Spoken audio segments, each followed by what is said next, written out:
Well, good morning, good afternoon, whatever time it is. Maybe it's evening. We're just going to wait a minute before we start as people are arriving. Those of you who are already here, feel free to share in chat where you are zooming in from and maybe what work you do in the world. Just give it about 30 more seconds before we kick off.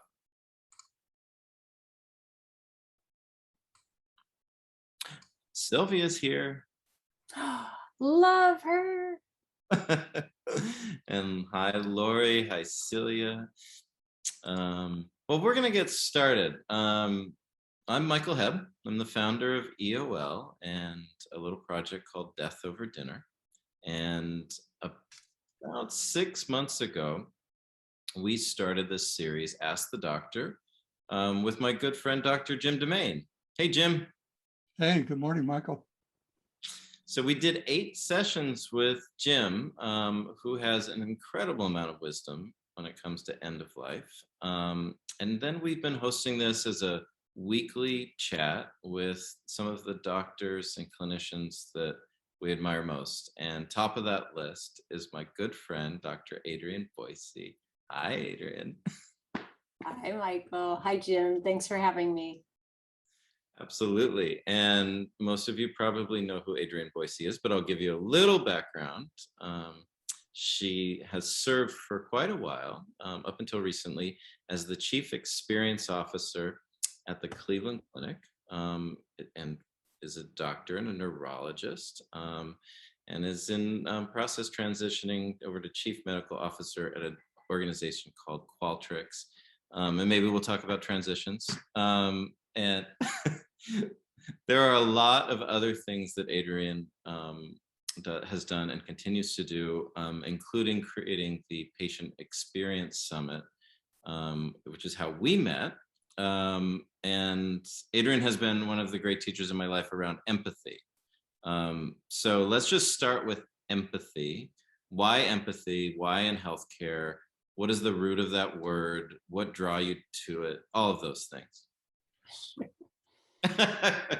In 5 minutes. Yeah, sure. Well, as you know, I've been constantly. I think one of my life's mantras, right, is you have to have seen suffering to want to ease it in the world. You and I have talked about that before. And I had a very twisty path growing up, filled with lots of trials and tribulation. And I found myself sort of after high school a little lost. I was teaching ballet and then going to college and managing a shoe store. And I still found myself ruminating on this constant question of why do people do what they do? Why do they feel the way they feel? How does it impact the glasses they wear as they look at the world? And how does it impact my own? And I couldn't shake those questions. And so really went in pursuit of understanding human behavior and the human condition. And to me, the only way to do that was to study neurology, of course. And so I sort of ran down that road. And as I entered medicine, just growing increasingly reflective about, there's a lot of books written about neurology, which I think are fabulous. And yet some of what I was most drawn to was the humans I got to walk with, whether my colleagues or my patients, on their journey with new diagnoses and disease and caring for people who had disease. And at the time, the clinic had kicked off a patients first sort of mantra under the leadership of our former CEO, Toby Cosgrove. And the stars seemed to align for me. And as I sort of dug deep into how we could really make a difference in the lives of people, I found myself constantly reflecting on empathy. I mean, it's just empathy and love, right? It's fear. Some people might sprinkle fear on top, but for me, it felt so, it became more pervasive to everything I wanted to do. So empathy, as we started thinking about how to teach empathy, we really dug into the roots, and the roots of empathy are in art, and in Germany, right? Eifelung, this term came out of the idea that you could feel into art Not that it was projecting something into you, but you would feel into it. And I find that so fascinating because it's still just that, right? The ability to feel into the experience of another, understand you're still here, I'm still here, but I'm feeling into the experience of another. I'm imagining. And I just think that ability is complex. It's a very difficult ability and to separate the two. And you see it over and over in the practice of medicine, especially in these challenging times. So there you have it. It's my 2 minutes, 3 maybe. Well, and I mean, I think traditionally, and maybe Jim, you have a reflection on this, but clinicians are taught to not feel into, right? Wouldn't you say? So curious about your thoughts on the transformation that's happening in healthcare around actually being with a patient's experience, opening yourself up to it. And I'm also just curious, this is a pretty big two-header question, but as I like It's to you. do. I'm used to it. You know, empathy, are we born with it? What do we know about it? Is it nurture? Can we expand it? Is it, you know, or do we just have a certain allotment? Was that for Jim or me? That's for you. You called me Jim. So what I would say is, I mean, to be fair to everybody who goes into medicine, everybody who I ever met loves the idea, you know, wants to be committed to the care of other human beings. That's why they're motivated. There's I think, a profound intrinsic motivation to do that. And what you see over the years is that I think as a med student, you get so worried about how to learn this completely foreign language from a different planet and how to get all the tests right and the minutia correct, that what doesn't take up so much of your brain space is how to talk to people when they die and whether you're going to hold their hand. And because that's viewed as like that extra stuff. That's not on the quiz. And so it's really reinforcing a lot of the minutia learning that goes on in med school. And when there's evidence, of course, that when students hit the floors in their third year, empathy crashes because they realize, well, I value this is what I wanted to do. And yet now I'm faced with an environment that values something different, that runs completely different than putting the person first at times. And it's a shock, I think, to the system. And those empathy levels never recover until people are much later in their career. I think, to be honest, when they've mastered the science and they've mastered the writing the papers, and then later they're more reflective. But it never achieves levels they had prior to going into medical school, which is heartbreaking. So it's not that people can learn empathy. There's been multiple studies demonstrating that, including our own. And I think the big debate, some people like to talk about compassion rather than empathy, so we should touch on that.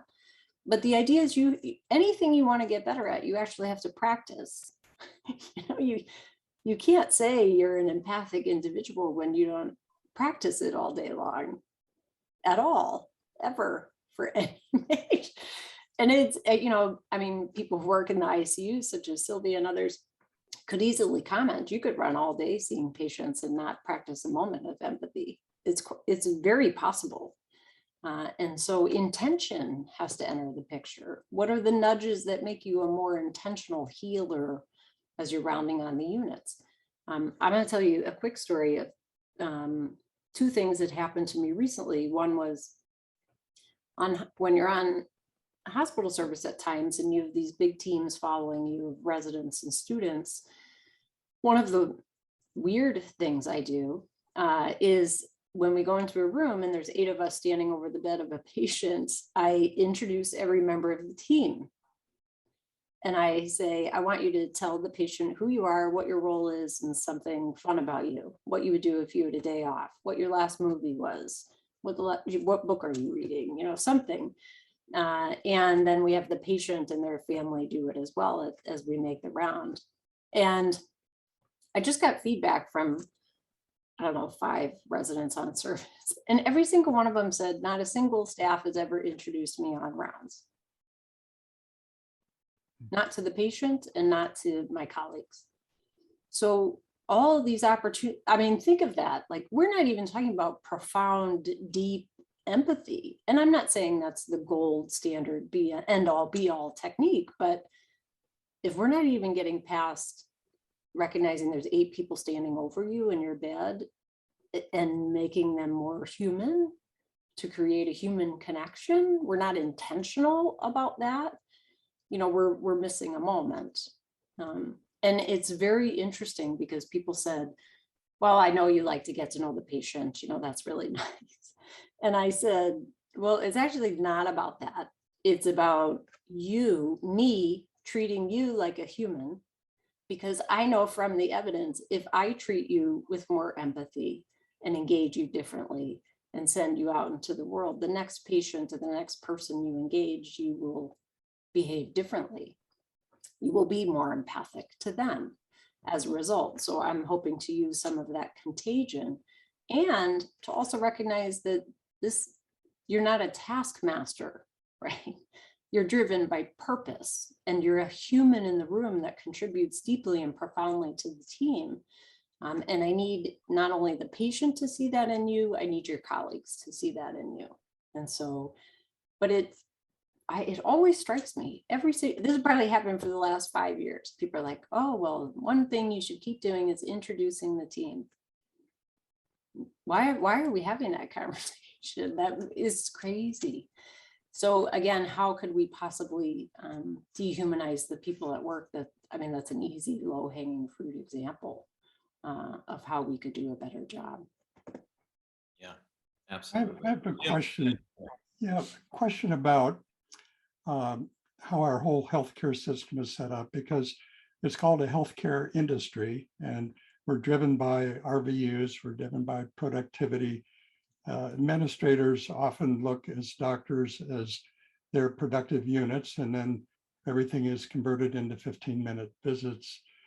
And is the whole system kind of set up to work against empathy? I mean, or is it so neutral, it doesn't ever reward any promotion of empathy? Well, I think what you're talking about in part is consistent with all the data, multiple meta-analyses on burnout suggest that burnout is a result of the system and the processes and the operational choices we make put what individuals value, create a discordance, right? A cognitive dissonance. I want to be this type of healer, but I'm in this system. And that creates pain and suffering and distress for people. There's no doubt about that. And when that happens, right, we can't possibly expect people to show up and be their best selves. And so you're talking about something I really care about, which is creating and designing systems that care. Right. That's a completely different concept. I heard someone talk about, you can't rely on the backs of heroes all the time, right? You can't expect Dr. Sylvia Perez Prado to walk into your room every day. It shouldn't be on Sylvia, right? It has to be on a system that enables every single clinician to be their best. And so I think it's a really important concept. I think some of the work I've tried to do in the past was to drive that home, right? Whether it's using techniques at the end of life, like the pause, or healing services, or making sure we have human services that can support our people within the system, and practices like reading the names of every patient that died the prior 24 hours, right? You have to introduce those into the system, thinking. So we tried to do that in a variety of ways. And quite honestly, you almost have to do that to counterbalance some of the inhumanity that can be so pervasive. Yeah, absolutely. What about, so empathy versus compassion? You mentioned that. Let's let's knock that out. Yeah, well, I mean, I've had many spiritual care colleagues that we could have an interesting conversation. I mean, compassion, many people define compassion as the ability to act, right? So empathy is the ability to imagine, compassion is the ability to act on what you're seeing. In my mind, they go together, right? There's no point of imagining how the experience of another human, imagining the suffering, if you just stand there and sit with it, right? That, you know, empathy is often paired with an expression, could be a verbal expression of I see you, right? Or I can imagine what it is, and therefore you must be so frustrated. Right, all these different phrases that can extend that understanding to another human being. But it can also be an inaction, right? Reaching for somebody's hand, writing a personal note, staying a little bit longer at the bedside. And to me, they all go together. You know, my favorite definition of empathy has 4 parts. A cognitive part, you do the cognitive work to imagine what another's experience is. It's got a moral component, meaning we're wired to want to understand the experience of another human. Affective part, right? We're involuntarily or voluntarily, we're impacted emotionally by the experience of another. And then the last one, a behavioral component. You have to do something with that information.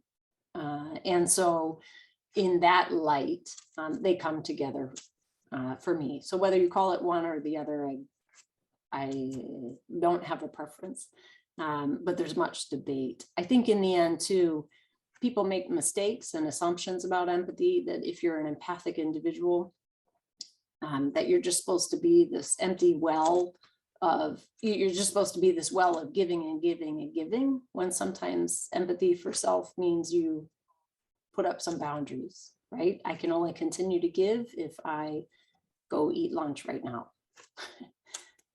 And that's important to understand, because with an empty well, you can't continue to give and be there for the emotional weight of, I think, what we carry in healthcare. So you hear compassion fatigue, and I object to some of those terms, because these are actually restorative. When you slow down and intentionally connect with another human being, that can be incredibly restorative for the soul. It's when we don't at all that we find ourselves completely exhausted and disconnected from those we so want to be there for in the first place. I mean, that's counterintuitive, but actually intuitive, right? Because it's only counterintuitive because we've been told that it's a fatigue from too much exposure. But you're saying it's actually different than that. Well, I'm saying, I hope people hear that it's as much about empathy for self as it is for others. We know this connection is restorative. Relationships are therapeutic, whether they're with your spouse, your friend, your mom, or at times your patients. And if we follow that literature and that understanding, then it follows that in order to be present for relationships at time, we also have to be empathic for self. We need to eat, we need to drink. I mean, you're laughing, but many clinicians don't eat or drink or pee all day long. And so we need to care a little bit for self and be empathic to our own experience in recognition of how we want to show up for others. It's not one without the other. It can't be. I think that's when people get into trouble. About empathy by specialty, it seems like in primary care, where the primary care physician or nurse practitioner, PA, they really can get to know a person well, get to know the family, often are the family physician. And often people that go into primary care are used to taking a whole bunch of disparate data and trying to put it together in some kind of care plan that makes sense. So intuitively to me, they seem to have a fair degree of empathy with, at least with that individual patient and family. one of the problems I think in our healthcare system is as somebody circles into the hospital, into some critical illness or into the ICU, that primary care physician is often out of the loop. And you have a new team trying to establish that kind of rapport and empathetic relation with the family. Do you see any, given hospitalists are doing the majority of the hospital work now, do you see any way of bringing that empathy that the primary care team has to the more critically ill patient? Yeah. Well, your question reminds me of trust, right? If there's this trusting, long-standing relationship with quite honestly, a clinician of any kind, right? Often in my world, it's multiple sclerosis, and I'm the person that they may count on rather than the primary care doc. Trust is greater in the context of a relationship. And so when that relationship exists, it behooves us to leverage isn't the right word, but to incorporate, right, that as a team member, to demonstrate out loud the alliance there. So sometimes you might say something like, I want you to know I connected with Dr. Demain. We spoke for some time about you, right? We're in agreement about the plan. So even if you can't get the primary care doc in the hospital and you can't round there and write an 18-page letter, it's okay if you're able to demonstrate and leverage that alignment and relationship with the patient, to know that you're humble enough to know somebody else knows them better, right? And that they're an integral part of the care team. I think that's really important. I think virtual, there's no reason in today's day and age that there can't be more, although again, being sensitive to the primary care doc schedule or the other, that's the harder part to coordinate. Is oftentimes they're rounding in the hospital at 7 at night, 8 at night, 6 a.m., and then have a full day of scheduled patients. And so I think until, as you said, we keep flipping or, trying to think about new ways. The problem is we've got people practicing in the same way they always practiced, right? While we've got novel methods of delivering care. And so they've got 2 feet in each bucket. And it's really exhausting for people. So as you said, I think there are some things the teams can do on the hospital side to demonstrate that continuity.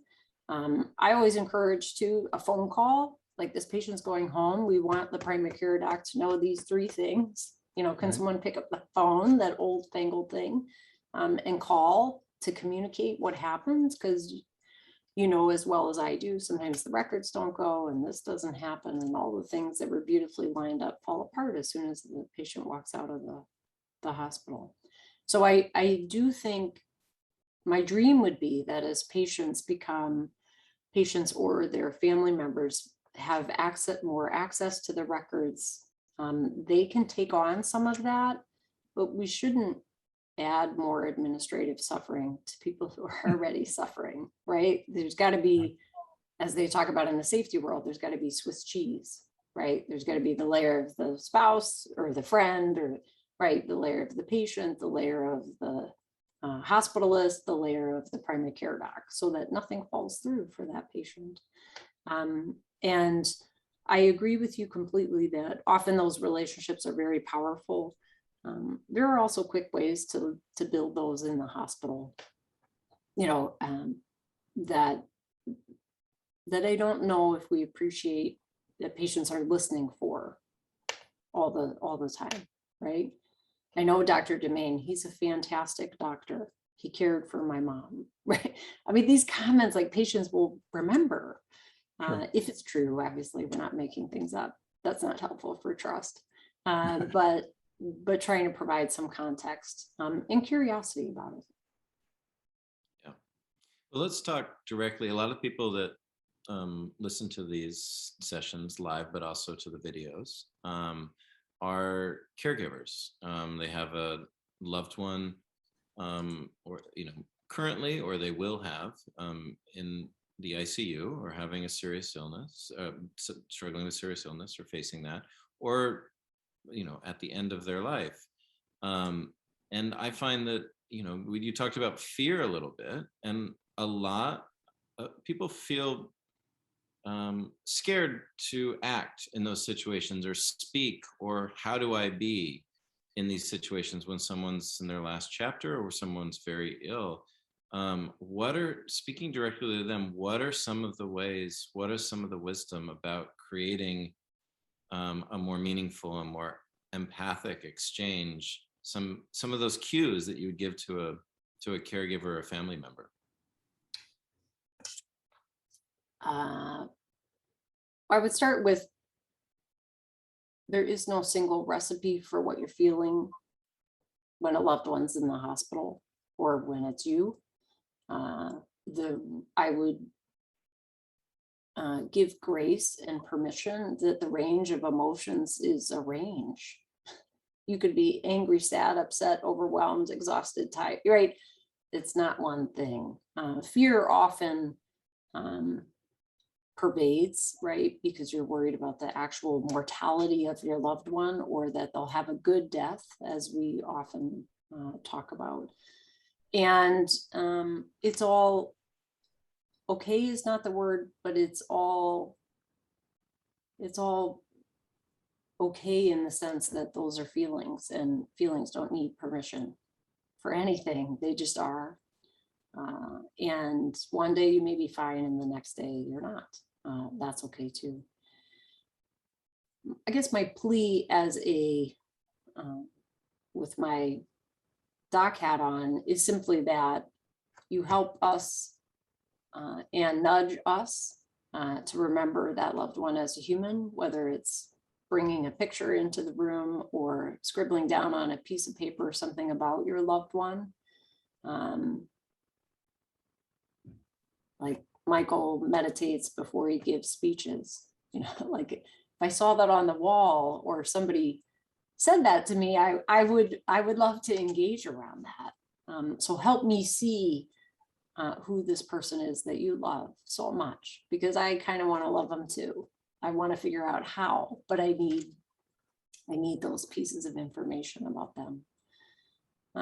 The other thing would simply be to explore or know that there are all sorts of services in hospitals or at home to provide that emotional support, and be with you on the journey well after all the chaos is gone, if you at times seek them. So let's say sometimes you're in a situation where the doc doesn't feel the most empathic, and right, you're feeling isolated. Oftentimes nursing is a fabulous connection to those services, whether it's art, music therapy, chaplain, spiritual care, pet therapy. I mean, these things exist for the purpose of easing suffering. And these are people and services that can just sit in the absolute darkest days of your life with you and say nothing. No judgment, no conversation, no denomination required, just not leave. And sometimes that's what people want. So I just yesterday said to somebody, are you a person of faith? And they said, well, some kind of faith. And I said, great, I've got all the right people for you. They're coming in. We're going to send them in. But people have to know about those services. So asking, as well as making sure hospitals make them available so we feel more caring. Back to Jim's point, I think is critical. Not one person can heal another, right? We need army's not the right word, but boy, do we need a bunch of people who want to. And we've got those. We really do. Yeah, I think a key point that you bring up, and a social worker and I wrote an article about conferencing in the ICU and kind of a protocol of doing it, but a big one is the introduction, so you know everybody, and then listen to the family story, listen to the caregiver story, and then if you're talking about an end-of-life decisions, follow the whole timeline of the illness so everybody is up to speed, nobody's kind of left behind on where they are, and then kind of make a plan together. So it's a really pretty clear care plan that you're heading toward. And You know, So you're, if we listen, truly listen, I mean, that's a huge part of empathy. yeah. And touch. We haven't talked about touch, but I think touch is so important too. Well, let's talk about touch, if Michael Good. lets me. First of all, I think your plan is beautiful, and that's how communication should go. I think what I'm advocating for is that caregivers create the nudge within their own power to make sure that we understand who this person is. Because quite honestly, not every team will have 15 minutes to listen to the whole story. Or they had a resident and then a med student that went in and listened for half an hour. So when I come in as the staff physician, it doesn't make good sense for me, right, to stand there for half an hour after my team's already been in there for an hour. But what I should be able to say, Jim, to your point, is my team spent over an hour talking with you and your sister and your brother, and they called your mom and your partner. So all that should be done. I'm here for you to tell me something about your loved one that you haven't shared with anybody else. And then I'm going to reinforce things that you've heard from the other members of the team and offer my input and support as best I can. I'll tell you, the other thing I find is I don't think patients hear from us often enough how sorry we are. You know, I was just walking in the environment and we've got hallways filled with crash carts and, you know, PPE disposal and storage carts and beeping and monitors and blah, blah, blah. And for a person, a normal person, that has to be completely disorienting and overwhelming. It's overwhelming for me when I go into that environment. And yet we've got people working in that environment every single day, day in, day out. So they're habituated to this environment that has no color on the wall, you know, or no, it's not soft. It doesn't feel caring. It feels life-saving. I don't know if it feels caring. And so to your point, touch. So I want to be careful that we recognize it's not a humane environment. It doesn't feel humane to some of the people who are in it, or they're habituated to it. So I think that gesture from family members is super helpful. I recently had a patient who passed away, and I had just gone to see them the day before for tremors. So, you know, the sick person who was up at the bedside walking, talking, and then I commented on tremors. And before I left, I remember grabbing her foot and rubbing the bottom of her foot and feeling the warmth of her skin under my hand and saying, I'm so glad I had an opportunity to meet you and care for you while you're in the hospital. And then I left the room, and overnight she died, completely unexpectedly, and she died. And the conversation the next day was, yeah, she died. The next consult is blah, blah, blah, blah, blah. That's like, number one, we have to slow down and pause to recognize a life was lost. And there are ways to do that. Michael, I'll defer that to you and Sylvia. And at the same time, I would have missed touching her if I found out she died the next day without that extra toe squeeze or foot squeeze. I mean, I want people to feel my touch, hopefully through my words, but often through my hands. And there's a great Toby Cosgrove story that when he cared for people in the military, people would come off the helicopters, you know, losing limbs and not going to make it or whatever. And Toby decided the one part of their body he was going to touch every single time was their toe. And he would put his hands on their toe and just say, I'm thinking of you. And it's so seemingly simple and yet so precious and needed. You're exactly right. And again, restorative for me as much as for the patient. Had she died and I had not touched her that way and looked at her in her eye, I would have felt differently. I would have felt unresolved. I would have felt I didn't do my best. I would have, but I did. And we can do that every single time. Every single time.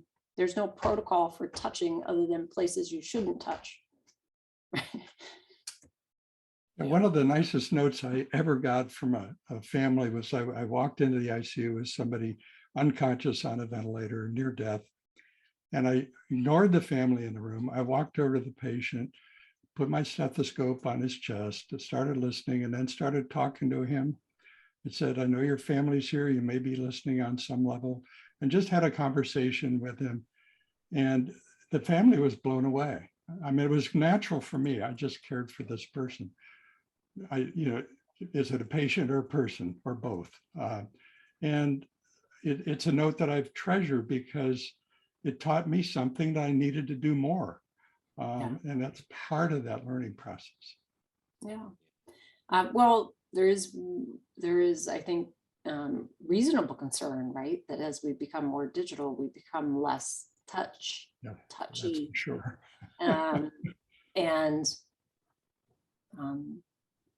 there is a warmth, there is a weight, there is a palpable pulse, there is a power that is so critically important. I always think about that in my practice. How could I possibly find a way to touch this person on their arm, squeeze their hand, lay a hand on the chest or the foot? Yeah. Abraham Verghese has a wonderful TED talk on the power of touch and how he tries to instill that in the students out of Stanford. Yeah, but we sure can practice a lot of medicine right now without touching us.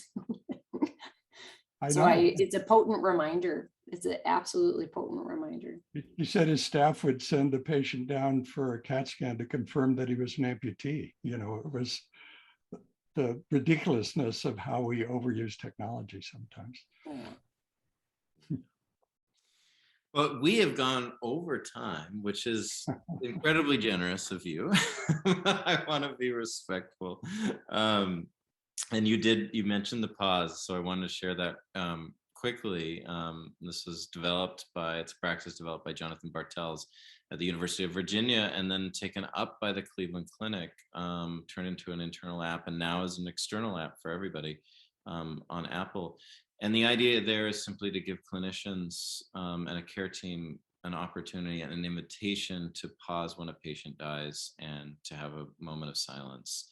And Sylvia, who's hopefully still listening, has been a huge champion of this, and it's being practiced all over the place now.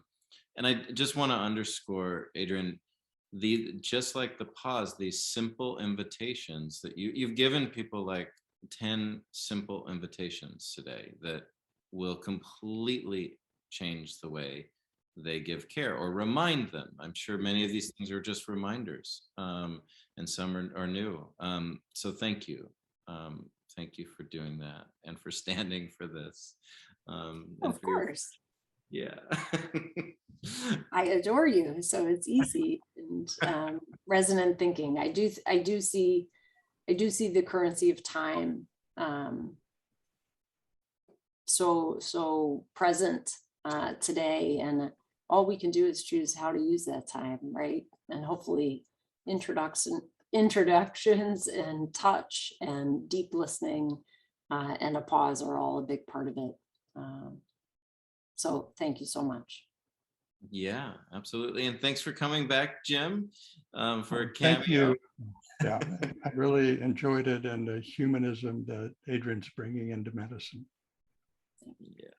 And we've got some great people coming up, so tune back in. Sunita Puri, Lucy Kalanithi, Tracy Gaudet, all in the coming weeks. So thank you everyone for tuning in. Thank you, Adrienne. And thank you, Jim. And we'll see you next week. Have a great one. Thank you.